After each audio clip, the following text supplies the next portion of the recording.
Dante, what's the race strategy for today's Frosty Woods? Oh, stay warm and don't ride that fast. Just stay warm. That's all. What the hell is that? Is that a pizza? Free game. Is that a pizza? Oh, Yeah. God. I should have brought some alcohol. That would have kept me warm. Yeah, are you not heavy drinking during this? Preparing for the Cat 3 8 mile. The easiest possible race. We're coming out of retirement. Lot riding on this race. A lot of fans have high expectations. And we're just going to go out there and do our best, give it our all. Dude, such a narcissist. Rocking the Grim Ripper for the XC race of doomage at Ringwood State Park in New Jersey. Let's get it. All right, single shot racers, are you ready? Yeah. Yeah. Ready, set, go! Have a great time out there. Have fun. After a long time warming up in the car rather than outside, we are off on my first XC race in a little over a year. This time I got Max and Dante to join me, and so we signed up for the Open Men's Under 45 single lap race. This group had 12 people in it, and I was super excited to see how I'd stack up after a decent hiatus since my last race. Now, I am not an avid racer, this being probably my 6th XC race ever, but I really wanted to see if I could race smarter than I ever have before.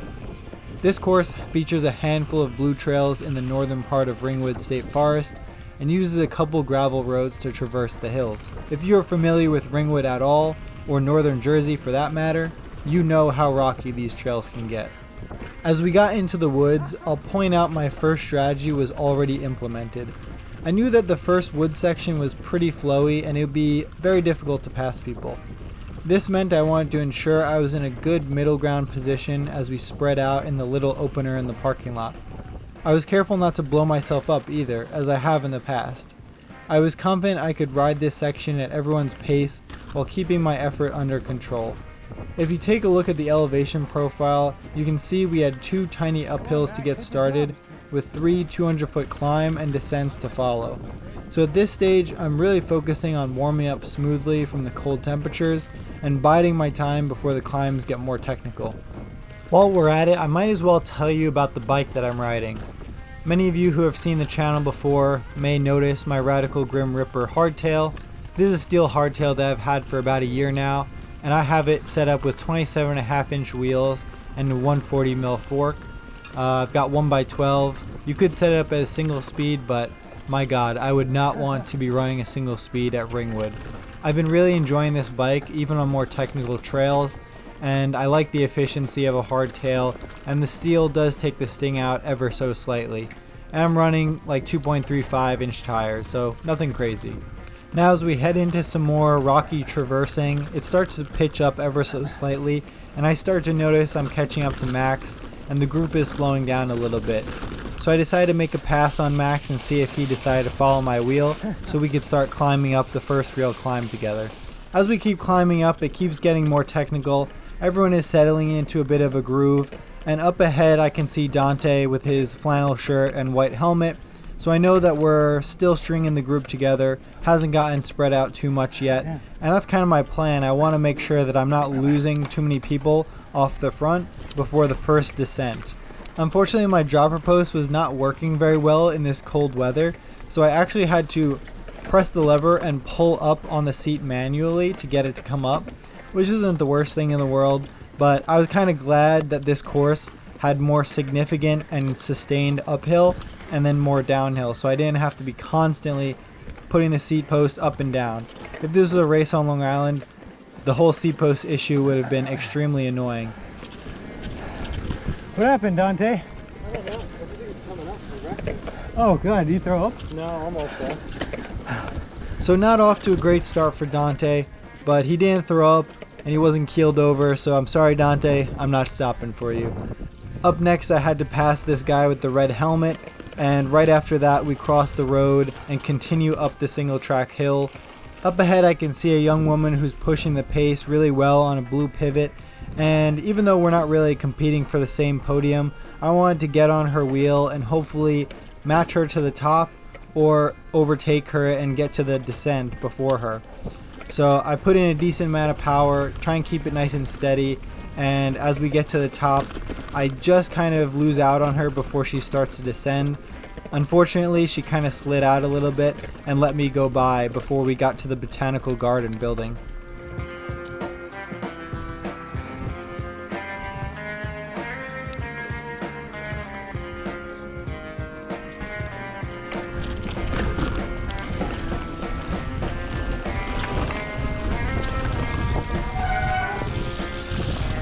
Oh, you okay? Loose gravel. Easy, easy.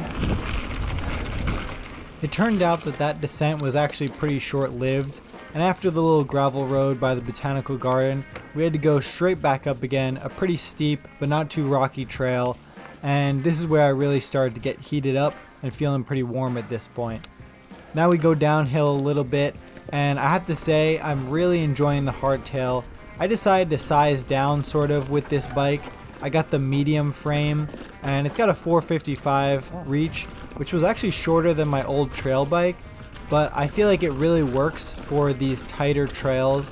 Whether you're going uphill or downhill, the 63.5 degree head tube angle isn't too much for me, and I feel like the balanced geometry front to back in terms of chainstay length versus reach actually makes it feel pretty comfortable wherever I'm riding. We're back out on the fire road again, and the purple arrows, they're actually quite a long distance in between them, so I ended up asking these hikers if they saw riders go by here already, because I sure couldn't see anyone, and I started to get worried that I made a wrong turn. Did riders come through here? Yeah. You want in? Not me.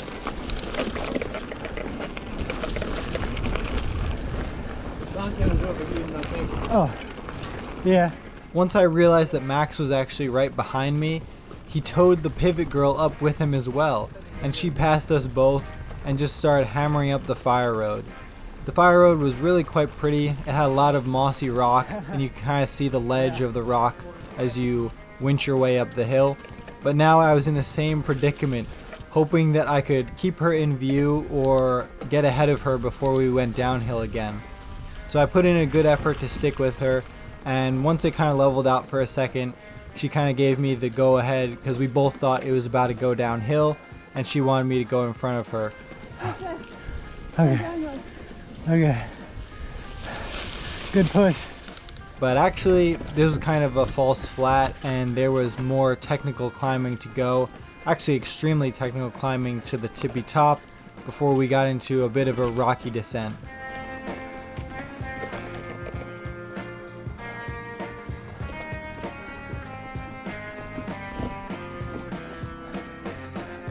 Yes, that felt bad.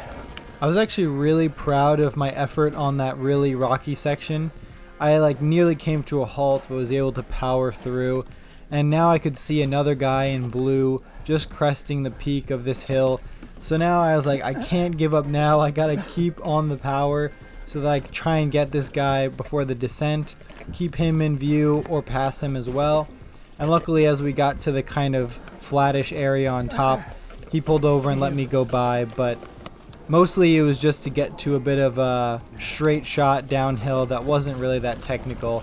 So I wish that we had veered off to a more rocky trail. That would have been really cool, but we keep it going. As we descend down the hill, this puts us over the halfway point in elevation and in distance.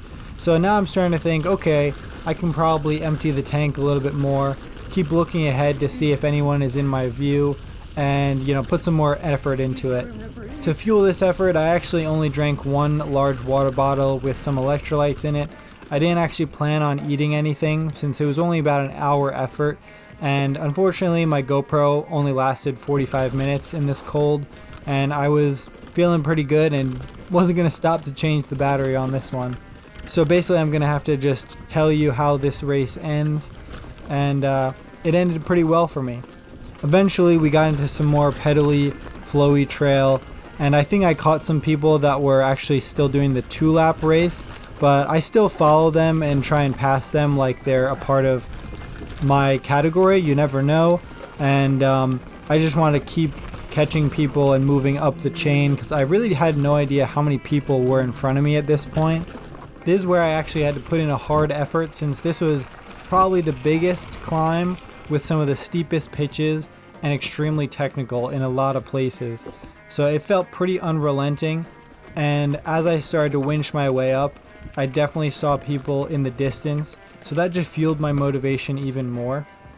So I have to fast forward to the last climb and descent of this race because unfortunately the GoPro didn't get it, but I had one last person in front of me that I was trying to catch, and I didn't know which category they were in, but I gave it my all, stayed really focused climbing to the top, and unfortunately I didn't quite catch them right before we started descending, but I felt really good descending, trying to catch them, and it really got down to the wire where we were flying down the rocky descent and we pop out by the pond and he looks back and elbows me to come through like he wants me to pass.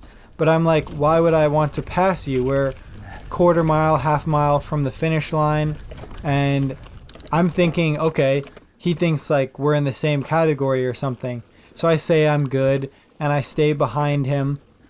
We pass one more person and I had no idea who or what category they were in. I just tail this guy all the way to the finish line. We go through a little sandy spot and then up the grass, and it's a slight uphill towards the finish line. It's pretty windy out there, and I'm just tailgating him the whole way.